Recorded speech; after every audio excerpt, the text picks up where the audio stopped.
સગા કાકા અને તેમના મિત્રએ 11 વર્ષની ભત્રીજી સાથે દુષ્કર્મ આચર્યું. શહેરના દાંડિયા બજાર વિસ્તારમાં પડોશમાં રહેતી 11 વર્ષની ભત્રીજી સાથે દુષ્કર્મ ગુજારનાર સગા કાકા અને તેના મિત્રની આજે રાવપુરા પોલીસે ધરપકડ કરીને તપાસ શરૂ કરી છે.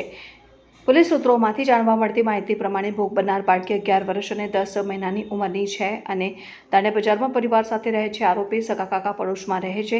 45 વર્ષીય કાકાએ પોતાના ઘરમાં એકલતાનો લાભ લઈને દુષ્કર્મ ગુજાર્યું હતું. આરોપી કાકાનો મિત્ર સતીશ મંગળ કહાર જોઈ ગયો હતો. તેણે બધાને કહેવાની વાત કરી હતી અને ધમકી ઉચ્ચારી હતી. કાકાના મિત્રએ પણ દુષ્કર્મ ગુજાર્યું હોવાની ભોગ બનનાર બાળકી દ્વારા પરિવારજનો સમક્ષ કેફિયત આપવામાં આવી હતી. રાવપુરા પોલીસે બંને આરોપીઓની ધરપકડ કરીને તલસ્પર્શી પૂછપરછ શરૂ કરી છે.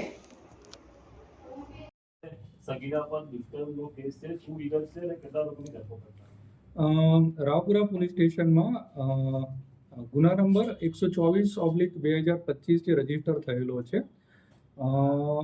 એમાં હકીકત એવી છે કે જે ફરિયાદી છે તે મથુર નિવાસ બીજે માળ કાકા સાહેબના ટેકરે રહેવાસ કરે છે અને તેઓ છૂટક મજૂરી કરી ગુજરાન ચલાવે છે અને તેમના પતિ છે એ કોઈ દુકાનમાં કામ કરીને બંને પોતાનું ગુજરાન ચલાવે છે.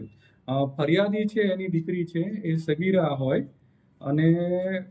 છે અને એના જે કાકા છે નજીકમાં રહે છે. તો 19 તારીખના 10 દિવસ પહેલા છે એના કાકાને ત્યાં એ સુવા માટે ગઈ હતી. ત્યારે એના કાકાએ રાત્રે 2 વાગ્યાની આજુબાજુ ફરિયાદીના જણાવ્યા મુજબ એની સાથે ગંદુ કામ કરેલ હતું કે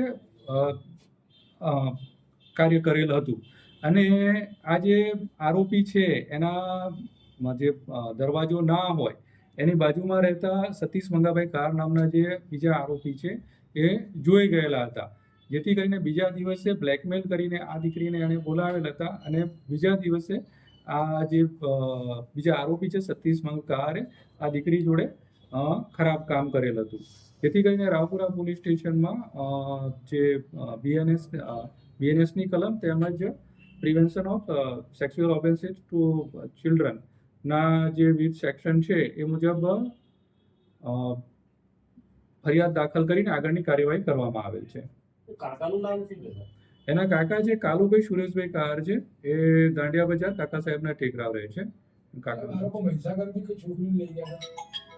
અમારી જે અત્યારે જે ફરિયાદ લીધેલી છે અને જે ફરિયાદની જે હકીકતો છે એ પ્રમાણે અલગ અલગ ફક્ત એના ઘરે અને અલગ અલગ ટાઈમે 10 દિવસ સુધી આવી રીતે બ્લેકમેલ કરીને આવું કામ કરેલ છે એવું જાણવા મળેલ છે.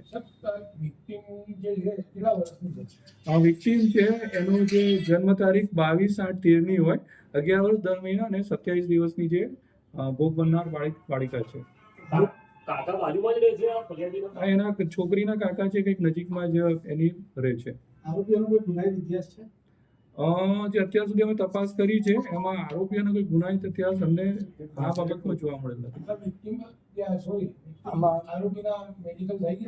હા, આરોપીના મેડિકલ થઈ ગયેલા છે અને મેડિકલ કરી અને પછી એને છે જે જ્યુડિશિયલ કસ્ટડી છે એમાં મોકલી આપવામાં આવે છે. પહેલી વારનું દુષ્કર્મ છે કે અગાઉ પણ કર્યું હતું સગીરા કહે છે?